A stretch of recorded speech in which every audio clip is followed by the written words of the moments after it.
Good morning, good afternoon, good evening, beloved friends. Welcome to episode 180 of the Piergrossi podcast. My name is Brian Piergrossi. It's a great pleasure, an honor, a gift, a delight to be with you in this exact, precise moment just after 12 p.m. Eastern. A little bit later than I have normally been, and this may be the new slot for a while. Also, just a little bit of housekeeping. Episode 180. So I was doing this kind of 10 at 10 numbers and then the podcast with other people, extended numbers. And now we're just going to do one number. So it'll be 180, then 181, then 82. What comes after 82? 83. What comes after 83? 84. It'll be so simple for all of us. And then we can just make sure we never miss an episode. Hi, Darlene. Hello, Jacqueline. Hello, Barbie, Galleria, everybody. Thank you so much for being here. You can share where you're from, where you are in the little comment button, comment section. This is an interactive space. You can share questions, comments, anytime. You can participate at any time. And then we're gonna dive into some beautiful, amazing, wonderful, fantastic, inspirational, revolutionary, groundbreaking, earth-shaking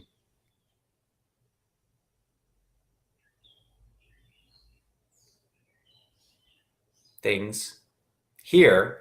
And then we're going to dive into the personal private group or the private group in about 20 minutes or so, where you can go with me personally and ask questions and comments of things that we're opening up here. And that's called The Secret Glow. And you can join that at thebigglow.com/online or brianpiergrossi.com/online. It's a beautiful group of people around the world. And we just dive deeper in a more intimate way. People share more freely, and you can talk to me personally, ask any questions you have, any insights you have, anything you want to look into. It's getting better and better and better. Like last week was phenomenal. The week before that was almost as phenomenal as last week, and this week will be even more phenomenal than the previous week. And that's just how we roll, you know. Now, I want to talk to you about shirts. Okay, I want to talk to you about shirts. Because quite often, it's June now. Hello to Australia. What time is it there? It must be like 4 a.m. or something. It's got to be really early in the morning in Australia. Thanks for joining us. Yes, I'm in Asheville, North Carolina, United States of America. We got people joining us from Wisconsin and Minnesota, 2 a.m. in Australia. Fantastic. Welcome. So it's June, it's pretty warm out, and a lot of times before I come on to do the podcast, before I come on live, we're on Facebook Live and Instagram Live. So a lot of times before I come on lately, it's like I put on a shirt because I'm not wearing a shirt before that. I'm just working on stuff. And it brings up this question for me of, why do we wear shirts? Why do we wear shirts? And I'm talking men and women. Why do we wear shirts? We didn't used to wear shirts. I mean, there's practical reasons to wear shirts. Like if it's cold, certainly you want to wear a shirt if it's cold. If you want to express yourself in a certain way, you're going to some sort of ball, as they used to say. If you're going to some fancy event and you want to express yourself artistically, creatively, with a creative artistic shirt, then that makes sense. Other than that, why do you wear a shirt, right? But it's unprofessional. It's unprofessional not to wear a shirt. So, because And it's considered a sign of, depending on what kind of shirt you wear, it's considered a sign of status. You can wear a tie, you can put a little sport coat on. If you have, the more buttons you have, that sort of thing. Like, we all know the game. We all play it. We all understand how it works and how it doesn't work, right? So you got to wear a shirt. You can't even get into the convenience store without a shirt, right? But then you look at it as a metaphor, right? You look at it as a metaphor, and to be exposed, to be authentic, to say, hey, this is who I am in this moment, right? The authenticity of this moment. This is who I am. I'm not trying to pretend to be anything else. I'm not trying to portray myself as anything else. I'm not trying to play any particular character.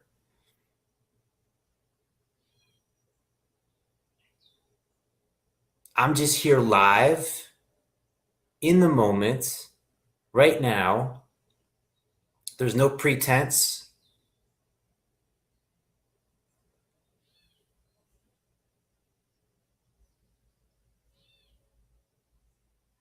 There's just a depth of presence, and there's the aliveness and the availability for what wants to come through in this moment to come through in this moment now. So in that dedication to presence, in that dedication to this moment, there's a nakedness. There's a nakedness of the soul. There's a nakedness of the soul, right? So if I bare my soul, if my soul is open and naked and available to you, and your soul is open and available and naked to me, then we have the potentiality to connect on a soul level.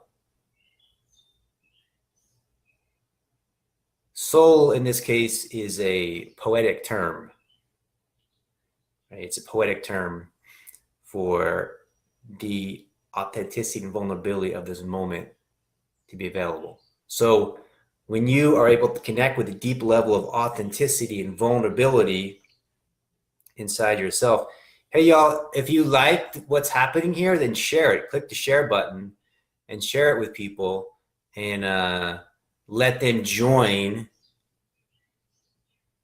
in the power of what's happening in this moment now. And then you can always share it as an archived version as well, because this will last forever in the Akashic records, in the collective consciousness. But wait, it's going to get even better. I didn't even get to the best part yet. So you have the potentiality for a soul connection. Now, most people, clap with me, most people in the world don't have a soul connection. Most people in the world don't have a soul connection. Why?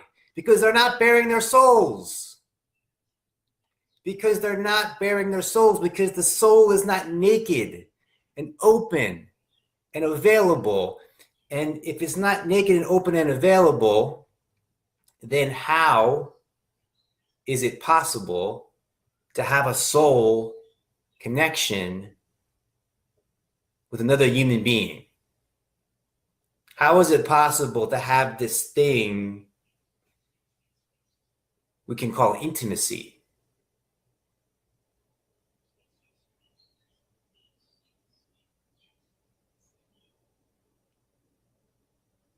How is it possible to have this thing we call intimacy, which we want the most. We want it more than anything, and we fear the most.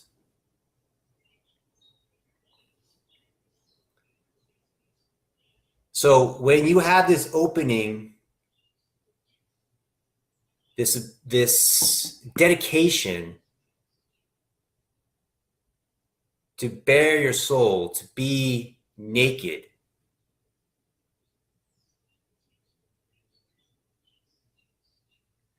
then there's the potentiality to form an intimate relationship with someone else. Then there's the potentiality to form a relationship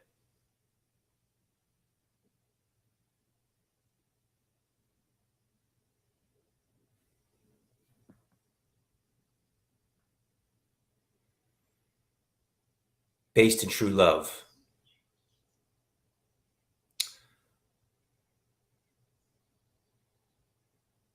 Joe says, can you please go in more depth on what exactly a soul is?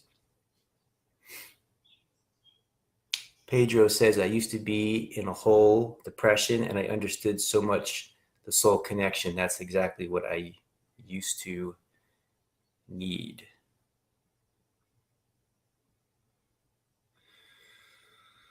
Soul connection. What else? What is a soul?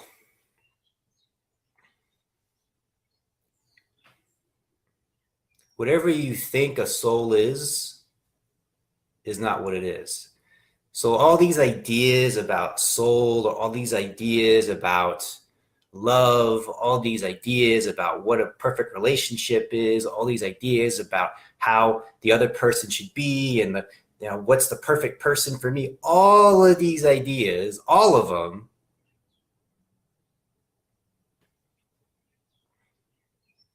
them, are in the way of true intimate soul connection. So when I say the word soul, I'm speaking about something that's the essence of who you are. So the word is irrelevant. The word is irrelevant, right? It's like this depth of intimacy, this depth of love that is not separated by ideology, that's not separated by rigid ideas, that's not separated by pretending to be someone that you're not. That's not separated by pretending to be someone important. That's not separated by pretending to be someone who's lovable, by pretending to be someone who's got it all together. You get what I'm saying? It's not that complicated. It may be challenging and difficult to live it, but once you get the feel of it, once you get the rhythm of it, it's not so difficult. So it may be challenging to live it, to embody it, but it's not that hard to understand it intellectually. We spend too much time here, spinning around the head, and not enough time in the heart, in the body, and in this essence of ourselves that is the authentic, deepest, most authentic, genuine, most relaxed, most at home,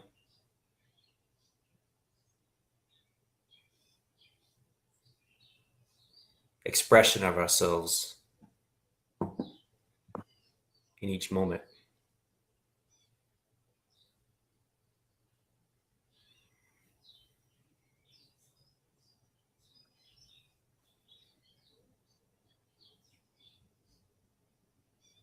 You're welcome. You're welcome.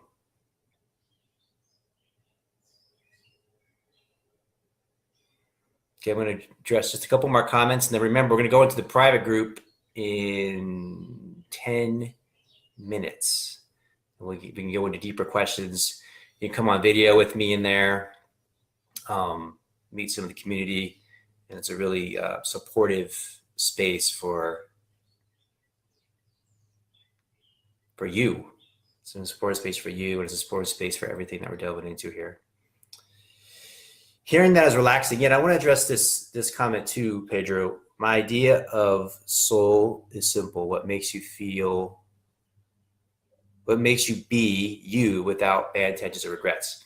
So he says that this is a fine line, right? Because when you're authentic, you want to be able to be aware of what's happening inside you. It's essential. It's essential for deep intimacy with another.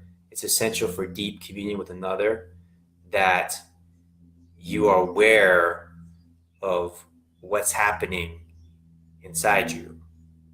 So, say for example, you're feeling sad right now. Is that a bad intention? I would say no, it's not a bad intention. Is it a regret? Debatable, but it doesn't have to be a regret. It could just be something that's alive in this moment, right? So is it possible to share, to express, to communicate, to be authentic, to be naked, to be raw, to be vulnerable, and to communicate? I feel sad right now. I feel happy right now. I feel ecstatic right now. I feel amazed right now. I feel a space of infinite possibilities right now. I feel stuck right now, right? It's being able to communicate what's happening moment by moment. That's what cultivates intimacy with another. That's what cultivates true love with another. However, to do that, you must be self-aware within yourself, meaning you need to be aware of what's happening inside yourself first. So if there's a feeling of sadness, but there's all kinds of repression and suppression and avoidance, and let me talk about, let me do affirmations and positive thoughts and all this, the feeling of this is bad, because whether you think it's bad or it's not bad, it's still there, right? So when you can be present with the feeling, with the emotion, and acknowledge it and befriend it and speak to it, it moves. Every feeling is temporary, right? Every feeling is temporary. Every feeling is to be honored and acknowledged.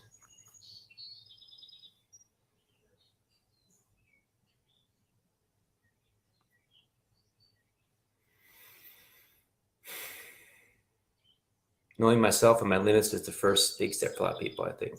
Beautiful. Knowing yourself in general, knowing yourself is the first step and the only step. There is no other step. There's no other step besides knowing yourself. Like if you don't know yourself, then good luck knowing anybody else. It's not going to happen, right? If you don't become intimate with yourself, then you're not going to be able to become intimate with anyone else. If you don't develop a sense of self-love and acknowledge all the parts of yourself, then you can't forge that relationship with someone else, right? So that's what this new coaching package that I have is geared for exactly that. I'll be telling you a lot more about that, probably more so next time. But the Love Project, super excited about this. This is a way to delve in through relationship and cultivate the kind of relationship that you are desiring to, that you're wanting to, that you've been dreaming, that you've been envisioning, and have support to do it. And so many people have made this transformation and transition through working with me. I made it myself through applying the principles and the method that I'll share with you. So if you're on Facebook, that's Piergrossi.com, the Love Project. You can see it there. If you're on Instagram or wherever you are, you can just send me a private message, and I'll be happy to answer any questions you have, set up a call with you, go into more details on that with you. And we're going to slip into the private group now, thebiglow.com/online. If you need the link for that, just send me a private message. I think it's on the bio on Instagram. I'll double check that. It's on Facebook. And I wish you all beautiful, amazing, spectacular, magical, miraculous, phenomenal rest of your day, and see you in the next now.